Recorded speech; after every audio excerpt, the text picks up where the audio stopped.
পরমহংসদেবের একটি গুরুত্বপূর্ণ বাণী নিয়ে আলোচনা করব, যা আমাদের সংসারের মাঝে থেকেও ঈশ্বর লাভের পথ দেখায়।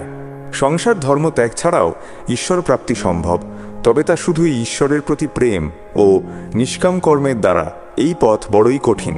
এই বাণীর মাধ্যমে শ্রীরামকৃষ্ণ বলছেন, সংসার ত্যাগ না করেও ঈশ্বরকে পাওয়া সম্ভব, তবে এর জন্য প্রয়োজন ঈশ্বরের প্রতি গভীর প্রেম ও নিঃস্বার্থ কর্ম।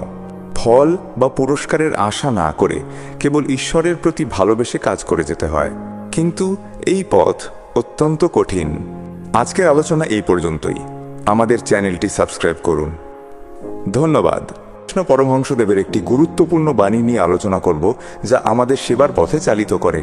ঈশ্বর সর্বত্র বিরাজমান, তবে তার বহিঃপ্রকাশ মানুষের মধ্যে সর্বাধিক।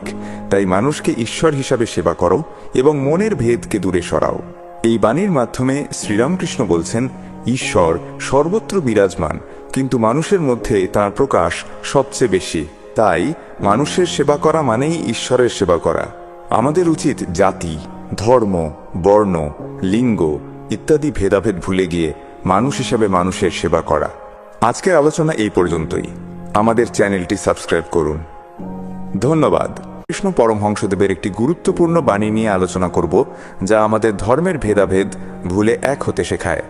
তোমার ধর্ম আমার ধর্ম বলে লড়াই করে কি লাভ, যখন তোমার আমার সবার গন্তব্য সেই একজনেরই কাছে। এই বাণীর মাধ্যমে শ্রীরামকৃষ্ণ বলছেন, ধর্ম নিয়ে লড়াই করে কোনো লাভ নেই, কারণ আমাদের সবার গন্তব্য সেই এক ঈশ্বরের কাছেই।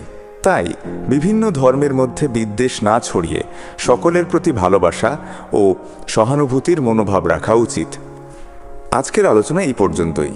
আমাদের চ্যানেলটি সাবস্ক্রাইব করুন। আজ আমরা শ্রীরামকৃষ্ণ পরমহংসদেবের একটি গুরুত্বপূর্ণ বাণী নিয়ে আলোচনা করব, যা আমাদের ভক্তির পথে চালিত করে।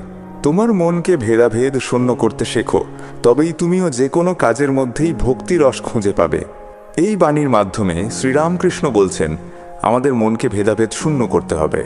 জাতি, ধর্ম, বর্ণ, লিঙ্গ ইত্যাদি ভেদাভেদ ভুলে গিয়ে সবাইকে সমান দৃষ্টিতে দেখতে হবে।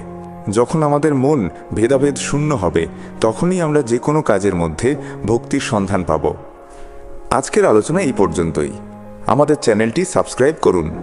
ধন্যবাদ।